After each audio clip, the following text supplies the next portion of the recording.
এর আগে আমরা দেখছি যে দুটো নোড এমসিইউ ব্যবহার করে কিভাবে ইভিল টুইন অ্যাটাক করা যায়।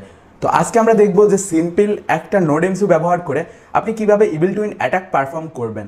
সো অ্যাটাকটি পারফর্ম করার আগে আমি আপনাদের বলতে চাই অ্যাটাকটি কী ধরনের হয়ে থাকে। ধরুন আপনি একটি ওয়াইফাইয়ের সাথে কানেক্টেড আছেন এবং আপনি ইন্টারনেট চালাচ্ছেন, আপনার ওয়াইফাইটি ডিসকানেক্টেড হয়ে গেল। এখন আপনি যখন এটাতে নতুন করে কানেক্ট হওয়ার চেষ্টা করবেন তখন আপনার কাছে নতুন করে পাসওয়ার্ড যাবে, কিন্তু আপনি এবার যখন ওয়াইফাইয়ের পাসওয়ার্ডটি বসাবেন তখন আপনার এই পাসওয়ার্ডটি চলে যাবে অ্যাটাকারের কাছে, অর্থাৎ হ্যাকারের কাছে, এবং হ্যাকার আপনার ওয়াইফাইয়ের পাসওয়ার্ডটি সফলভাবে পেয়ে যাবে।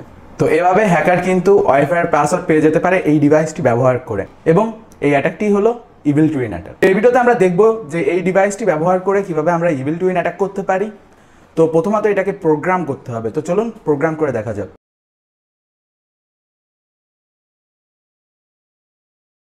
এই প্রোগ্রামটি আমাদের নোড এমসিইউ ডিভাইসে ফ্ল্যাশ করার জন্য আমাদের একটি প্রোগ্রাম ফাইল লাগবে।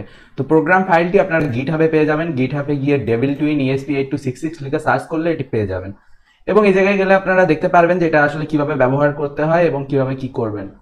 তো খুব সিম্পলি আমাদের সর্বপ্রথম যে কাজটি করতে হবে, এই প্যাকেজটি ডাউনলোড করে নিতে হবে। তো সিম্পলি কোডের উপর প্রেস করে ডাউনলোড জিপ এটার উপর ক্লিক করবেন। আমি যেহেতু এই জায়গায় অলরেডি ডাউনলোড করে রাখছি তো এই জন্য আর ডাউনলোড করতেছি না। আর আমাদের এখন একটা আইডিই লাগবে যেটা ব্যবহার করে আসলে আমরা প্রোগ্রামটা ফ্ল্যাশ করব। তো খুব সিম্পলি আমরা আরডিনো আইডি ইউজ করব এবং এটা ব্যবহার করে আমরা আমাদের ESP8266 কে ফ্ল্যাশ করব। তো আমাদের ডিভাইসকে ফ্ল্যাশ করার জন্য আমাদের এই ফ্ল্যাশার প্রোগ্রামটি লাগবে। তো খুব সিম্পলি আপনারা আরডিনোর অফিসিয়াল ওয়েবসাইট থেকে আপনার প্রোগ্রামটি ডাউনলোড করে নিতে পারেন। আপনি যে ডিস্ট্রিবিউশন ইউজ করে থাকেন, আপনি চাইলে লিনাক্স ইউজ করতে পারেন, উইন্ডোজ ইউজ করতে পারেন, আপনার পছন্দ মতো অপারেটিং সিস্টেমে এটা সেট আপ করে নিতে পারেন। সাধারণ যে কোনো উইন্ডোজ প্রোগ্রাম যেভাবে ইনস্টল করতে হয় এটাও ঠিক সেভাবে আপনারা ইনস্টল করে নিতে পারবেন। তো এই জন্য আমি এটা ইনস্টল করা দেখাবো না। তো আরডিনো প্রোগ্রামটি ইনস্টল করার পর এটিকে ওপেন করতে হবে এবং এটাকে ESP8266 বোর্ডের জন্য রেডি করতে হবে, তো যার ফলে আমরা আসলে ফ্ল্যাশ করতে পারবো। তো ফার্স্ট অফ অল আমাদের ফাইলে যেতে হবে, আরডিনো ওপেন করার পর এবং প্রেফারেন্সে যাবেন এবং এই জায়গায় গিয়ে আপনারা অ্যাডিশনাল বোর্ড ম্যানেজার ইউআরএল এ এই ইউআরএল বসাবেন। তো এই ইউআরএলটা আপনারা গিটহাবের সেই পেজে পেয়ে যাবেন। খুব সিম্পলি এই যে প্রোগ্রাম ফাইলটা, এই জায়গায় arduino.md তে গেলে আপনারা কিন্তু এই ইউআরএল দুটো পেয়ে যাবেন। তো এই ইউআরএল দুটো বসানো কিন্তু খুবই গুরুত্বপূর্ণ, কারণ এটা যদি আপনি না বসান আরডিনো আপনার বোর্ড ডিটেক্ট করতে পারবে না এবং আপনার বোর্ড সেট আপ হবে না। তো ফার্স্ট অফ অল এই ইউআরএলটা বসাবেন এবং ইউআরএলটা বসানোর পর টুলস থেকে আপনি এই জায়গায় আসলে বোর্ড ম্যানেজারে যাবেন। তো টুলসে আসার পর অটো ফরম্যাট, অটো স্কেচ সহ বিভিন্ন ধরনের ফাংশন পেয়ে যাবেন। তো বোর্ডে আসার পর বোর্ড ম্যানেজারের উপর ক্লিক করবেন এবং এই জায়গায় আপনি লিখবেন ESP8266। এটাকে এখন আপনাদের ইনস্টল করতে হবে। এই জায়গায় ইনস্টল বাটনের উপর ক্লিক করলে এটা ইনস্টল হয়ে যাবে এবং ভার্সন সিলেক্ট করে নেবেন, লেটেস্ট ভার্সন সিলেক্ট করে ইনস্টল করবেন, কোনো প্রকার সমস্যা হবে না।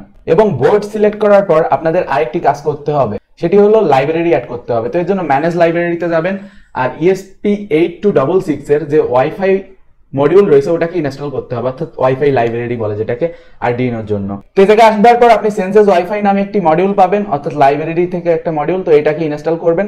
তো এটার মাধ্যমে ESP8266 wifi.h এই কোডটা সাপোর্ট করবে। ওকে, তো এখন যাই হোক, এই কাজগুলো করার পর এখন আপনাদের যে কাজটি করতে হবে, আরডিনোটাকে কেটে দিবেন এবং তারপর আমাদের যে আসলে এই যে জিপ ফাইলটা ছিল আর কি, এটাকে এক্সট্রাক্ট করতে হবে। তো এই জায়গা থেকে আমি জিপ ফাইলটাকে এক্সট্রাক্ট করে নিলাম এবং জিপ ফাইলটা ওপেন করবার পর আপনারা এই জায়গায় কিন্তু সেই ফাইলটি পেয়ে যাবেন। তো এটা হলো আমাদের কাঙ্ক্ষিত সেই প্রোগ্রাম ফাইলটি। তো এখন আমাদের বোর্ডটাকে আমাদের পিসির সাথে কানেক্ট করতে হবে। তো টুলসে যাবেন এবং টুলসে গিয়ে আপনারা যাবেন পোর্টে। তো এই জায়গায় দেখতে পাচ্ছেন পোর্টে আমার দুটো পোর্ট দেখাচ্ছে এবং আমি 3 নাম্বার পোর্ট সিলেক্ট করছি।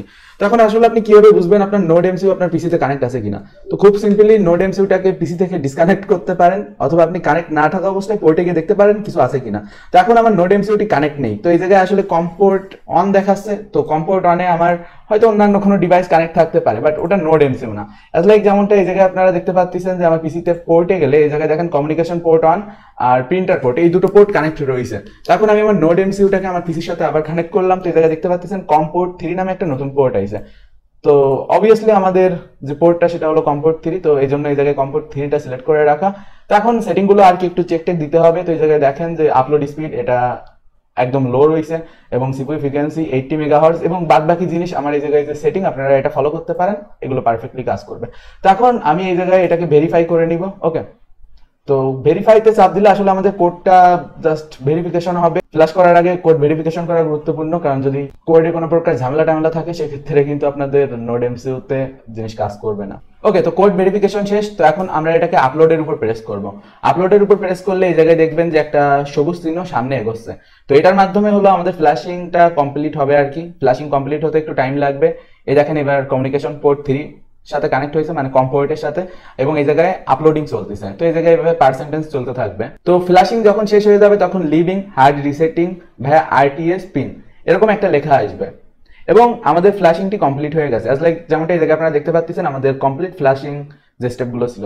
আর গাইজ, আপনারা যদি রিকোয়েস্ট করেন তাহলে আমি আসলে ESP8266 কিভাবে আরডিনো বোর্ড ব্যবহার করে কমপ্লিটলি ফ্ল্যাশ করতে হয় যে কোনো প্রোগ্রাম, এই নিয়ে একটা ভিডিও বানাবো। যাদের কাছে আসলে এই ফ্ল্যাশিং স্টেপটা একটু কঠিন মনে হচ্ছে, ওই ভিডিওটা আমি আসলে দেখাবো যে কিভাবে নর্মালি আপনারা কোনো প্রোগ্রাম ESP8266 বোর্ডে ফ্ল্যাশ করতে পারেন।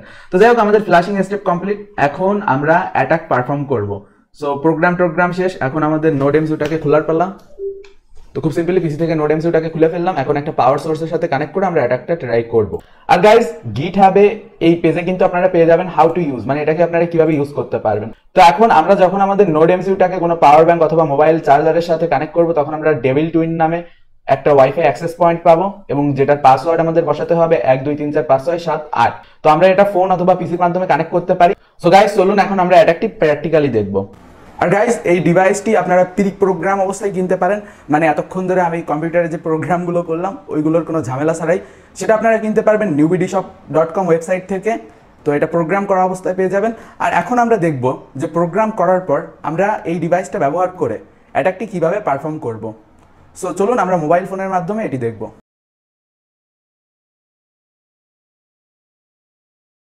সো গাইজ, এখন আমরা আমাদের অ্যাটাকটি পারফর্ম করব। সো ফার্স্ট অফ অল যে কাজটি আমাদের করতে হবে, আমাদের নোড এমসিইউটাকে পাওয়ার আপ করতে হবে।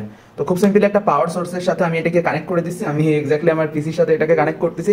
আপনারা চাইলে ফোনের চার্জার, পাওয়ার ব্যাংক যে কোনো কিছুর সাথে কানেক্ট করতে পারেন, যেটা থেকে আপনারা আর কি নর্মাল ফোন টোন চার্জ দিতে পারেন। তো এটাকে যখন আমরা কানেক্ট করলাম, তো কানেক্ট করার পর এখন এটা থেকে একটা ওয়াইফাই আইছে, তো যেটার নাম হলো ডেভিল টুইন। তাজ লাইক যেমনটা আমরা এই জায়গায় দেখতে পাচ্ছি যে ডেভিল টুইন নামে একটা অ্যাক্সেস পয়েন্ট আইছে। তো এখন আমাদের এটার সাথে কানেক্ট হতে হবে। তো খুব সিম্পলি আমরা আমাদের ফোনে গিয়ে এই ডেভিল টুইন ওয়াইফাইটার সাথে কানেক্ট হবো এবং এই জায়গায় আমরা পাসওয়ার্ড বসাবো 1 2 3 4 5 6 7 8।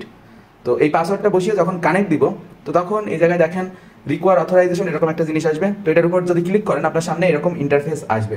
তো যদি আপনার সামনে এরকম না আসে, কোনো সমস্যা নেই। আপনারা খুব সিম্পলি আপনার ফোনের ব্রাউজারটা ওপেন করেন এবং ব্রাউজারে গিয়ে লেখেন 192.168.4.1 এবং /admin লিখলে আপনারা এই পেজে চলে আসতে পারবেন। তো এই পেজে আসার পর আপনারা এই জায়গায় আসলে দেখতে পাচ্ছেন যে আমার এই জায়গায় দুটো ওয়াইফাই রাউটার রয়েছে। তো সেই দুটো এই জায়গায় আর কি শো করতেছে। আর আমি আসলে যেটার উপর অ্যাটাক করবো সেটা হলো ডেভিল। যেমনটা আমার সামনে যে ডিভাইসটা রয়েছে লাইক এই জায়গায় দেখতে পাচ্ছেন, এটা আসলে ডেভিলের সাথে কানেক্ট রয়েছে। তখন আমরা কিভাবে আসলে এই যে ভিকটিম, অর্থাৎ এই ফোনটা যার আর কি, এর এই ফোনটা ব্যবহার করেই কিন্তু আমরা আসলে ওয়াইফাইটা হ্যাক করতে পারবো। তো এই জন্য এই ফোনে কিছু আমাদের খোলা লাগবে না, সিম্পলি আমাদের এই জায়গায় গিয়ে যে ওয়াইফাইটার উপর অ্যাটাক করবো ওটা সিলেক্ট করতে হবে। ওকে, তো ওটা সিলেক্ট করার পর এখন আমাদের যে কাজটি হবে সেটা হলো আমরা প্রথমে স্টার্ট দি অর্থারিং এটার উপর প্রেস করব এবং এরপর স্টার্ট ইভিল টুইন এটার উপর ক্লিক করব। তো আমাদের ভিকটিমের ফোনে যে ওয়াইফাইটি ছিল ওটা কিন্তু ডিসকানেক্টেড হয়ে গেছে। আর এখন আমাদের কিন্তু এই জায়গায় দুটো আসলে ওয়াইফাই আসতেছে। তো যখন আমরা আসলে কানেক্ট হওয়ার চেষ্টা করবো আর কি, তো তখন আমাদের সামনে এরকম একটা পেজ চলে আসবে এবং এই পেজে এইভাবে লেখা থাকবে যে router devil need to B updated এবং এই জায়গায় আপনাদের পাসওয়ার্ড বসাতে বলবে। আর যখন ভিকটিম তার পাসওয়ার্ডটি বসাবে আসলে ওয়াইফাইতে কানেক্ট হওয়ার জন্য, তো তখন সে যে পাসওয়ার্ডটি বসিয়েছে ওই পাসওয়ার্ডটি আসলে আপনার কাছে চলে আসবে।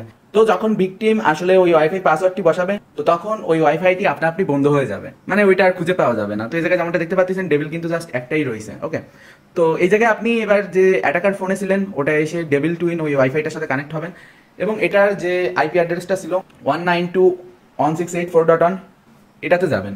তো এই জায়গায় প্রবেশ করার পর আপনি কিন্তু এই জায়গায় পেয়ে যাবেন successfully got password for devil, আর পাসওয়ার্ডটিও এই জায়গায় আপনারা দেখতে পারবেন। তো খুব সিম্পলি কিন্তু এভাবে আমরা অ্যাটাক পারফর্ম করতে পারি। সো গাইস, আশা করি ভিডিওটি আপনাদের ভালো লাগিছে। আর এই ধরনের ভিডিও আরো পেতে আমাদের সাথে যুক্ত থাকুন।